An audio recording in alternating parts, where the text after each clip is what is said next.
اعوذ باللہ من الشیطان الرجیم بسم اللہ الرحمن الرحیم۔ سامعین گرامی، میں آپ کی خدمت میں جس ویڈیو کا ریویو لایا ہوں وہ ہے 21-22 ستمبر کا سورج گرہن، اور دو ایسے برج جن کی کاروبار کو، جن کی دولت کو یہ کھا جائے گا، اغلب کر جائے گا۔ جیسے اجگر کسی چیز کو نگل جاتا ہے تو یہ اس طرح ان کے کاروبار اور دولت کو نگل جائے گا۔ تو اس لیے میں آپ کو پیشگی اطلاع دینا چاہتا ہوں، اور یاد رکھنا یہ بات، اگر کوئی آپ کو مسلمان، مولوی یا کوئی عالم یا کوئی یہ کہے کہ یہ نہیں، یہ مذاق ہے، ان کے کوئی اثرات نہیں، یہ ایسے ہی جھوٹ بولتے ہیں، تو یہ رسول اللہ صلی اللہ علیہ وآلہ وسلم نے فرمایا ہے کہ آپ جو ہے نا، جب یہ گرہن لگا ہو تو نماز کسوف ادا کریں۔ تو پھر اس میں کوئی نقصان تو ہے نا، جو آپ نے کہا ہے کہ نماز ہمیں اس کی پڑھیں، جیسے آپ نے کہا ہے کہ نماز توبہ پڑھو کئی گناہ ہو جائے، تو یہ زہر ہے، یہ بھی تو اس کے کوئی برے اثرات ہیں، تو وہ کہہ رہے ہیں، سائنس بھی کہتی ہے کہ اس کے برے اثرات ہیں۔ اور یہ جو گرہن لگ رہا ہے 21-22 کو لگ رہا ہے، یہ زوجستین ہے، دو دھڑ والا گرہن ہے، دوہری نحوست دیتا ہے، ایک تاریخ میں شروع ہوتا ہے اور دوسری تاریخ میں ختم ہوتا ہے۔ 21 کو یہ شروع ہو رہا ہے 10:29 پر، اور اس کا عروج ہوگا 12:41 پر، اور اختتام ہوگا 2:53 پر 22 تاریخ کو۔ تو اس میں جو دو برج ہیں ان کو یہ دولت کا اور کاروبار کا بڑا نقصان دے رہا ہے۔ تو چلیے چلتے ہیں ہم ان دو برجوں کی طرف۔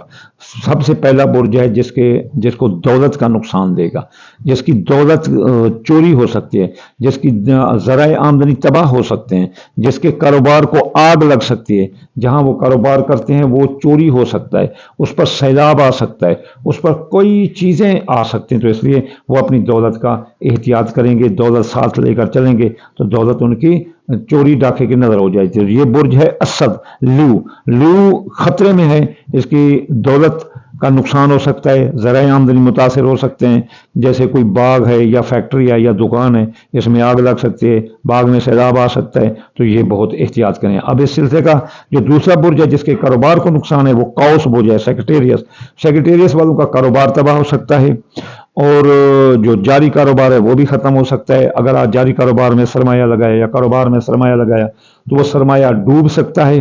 اس کے علاوہ آپ کے ساتھ کوئی کاروباری دھوکہ ہوگا، اس لیے احتیاط کریں، کسی کو چیک، اسٹامپ اور کسی کا ضامن نہ ٹھہریں، تاکہ کہیں آپ کی مارکیٹ ویلیو نہ ڈاؤن ہو جائے، اور آپ کے کاروباری حریف اس دوران اتنا فعال ہو جائیں گے اس گرہن کی وجہ سے کہ وہ آپ کو ناک چنے چبوا سکتے ہیں۔ وہ ہر ممکنہ کوشش، ہر ممکنہ سازش، کاروباری سازش کریں گے، آپ کے ساتھ مالی دھوکہ ہو سکتا ہے۔ اپنے کاروبار پر نظر رکھیں، ماتحت لوگوں پر نظر رکھیں، چاہے وہ اپنے بیٹے کیوں نہ ہو، کہ وہ کہیں آپ کو کہ آپ کی دولت یا کاروبار کو تباہ نہ کر دیں۔ تو اس لیے جس کاروبار کی وجہ سے آپ مشہور ہیں، اسی کاروبار کی وجہ سے آپ جو ہے جس پروڈکٹ کی وجہ سے آپ مشہور تھے، اسی پروڈکٹ کی وجہ سے آپ بدنام بھی ہو سکتے ہیں۔ اس لیے بہت احتیاط کریں کاروبار کا۔ تو جب اب آتے ہیں کہ جب گرہن لگاؤ تو 2 رکعت نماز آپ کسوف پڑھیں، بعد نماز آپ یا لطیف ہو 100، یا فتح ہو 499 مرتبہ پڑھیں، یا فتح ہو 499 مرتبہ پڑھیں، نصر من اللہ و فتح قریب۔ اگر ہو سکے تو 1335 بار پڑھو، اگر اتنا نہ ہو سکے تو پھر 10 بار پڑھ دو۔